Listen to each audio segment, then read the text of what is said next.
नमस्कार। एक interesting case अभी 2 दिन पहले हुआ और शायद कुछ लोगों ने आप में से कुछ लोगों ने ये केस सुना हो और कुछ मेरे भाइयों ने ये केस ना सुना हो। तो सोचिए, एक ऐसी शादी जिसको हाई कोर्ट के द्वारा गैर कानूनी कर दिया गया।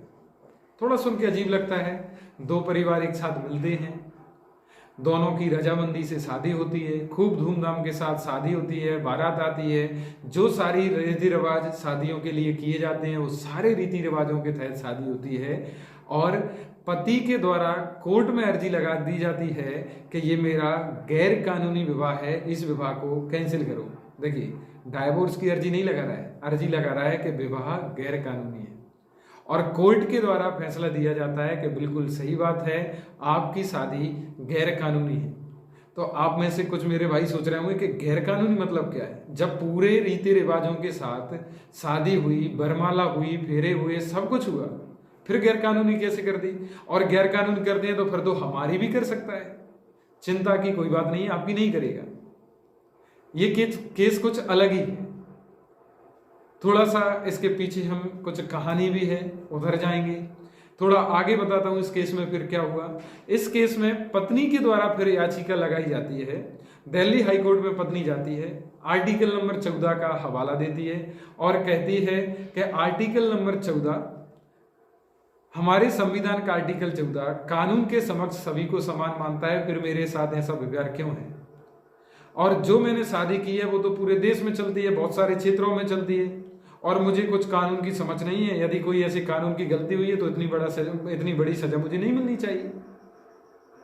लेकिन इसके बावजूद कोर्ट फैसला देता है, हाई कोर्ट फैसला देता है कि आपकी शादी गैर कानूनी है। दरअसल हुआ क्या?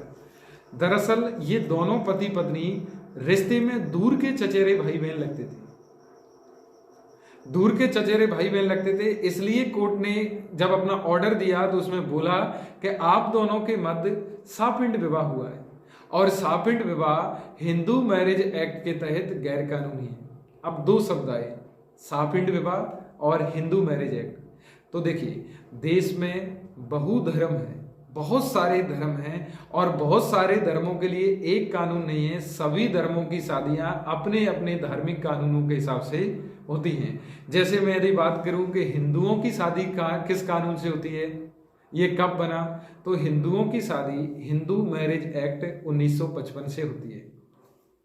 और यदि इस एक्ट की हम धारा 5V को पढ़ेंगे तो ये एक्ट की धारा 5V कहती है कि एक ही परिवार के सदस्य आपस में शादी नहीं कर सकते, क्योंकि हिंदू समुदाय इस एक ही परिवार में शादी को गैर कानूनी मानता है, अवैध मानता है।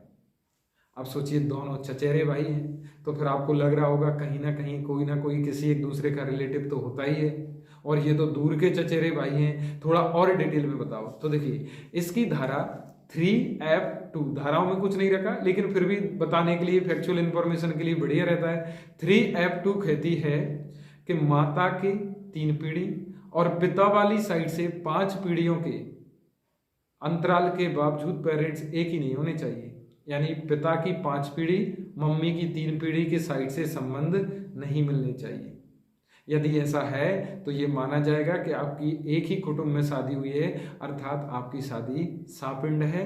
और हमारा धर्म, हिंदू समुदाय ऐसे विवाह को गैर कानूनी मानता है। रही बात कि कुछ क्षेत्रों में ये प्रचलित है, तो इस एक्ट में बोला भी गया है कि सापिंड विवाह जिन क्षेत्रों में ये परंपराएं पहले से हैं, ये विवाह पहले से होता आ रहा है, वो होता रहेगा। क्योंकि तुम्हारा संबंध उन क्षेत्रों से नहीं है, इसलिए विवाह गैर कानूनी है।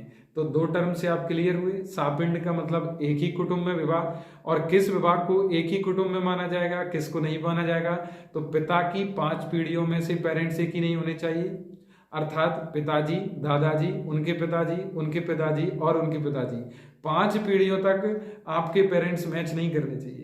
तथा मम्मी वाली साइड से 3 पीढ़ी, मम्मी, नानी और उनकी मम्मी, इधर से भी आपके पेरेंट्स मैच नहीं होने चाहिए। यदि मैच है तो एक ही कुटुंब माना जाएगा, यानी कि आपका विवाह सापिंड होगा, जो हिंदू मैरिज एक्ट 1955 इसको अवैध घोषित करता है। इसके तहत ही इन दोनों के बीच में हुई शादी को गैर कानूनी डिक्लेयर कर दिया गया। आशा करता हूँ एक छोटी सी घटना आपको समझ में आई होगी। आपके भविष्य की मंगल कामना करते हुए आपसे विदा लूंगा। धन्यवाद।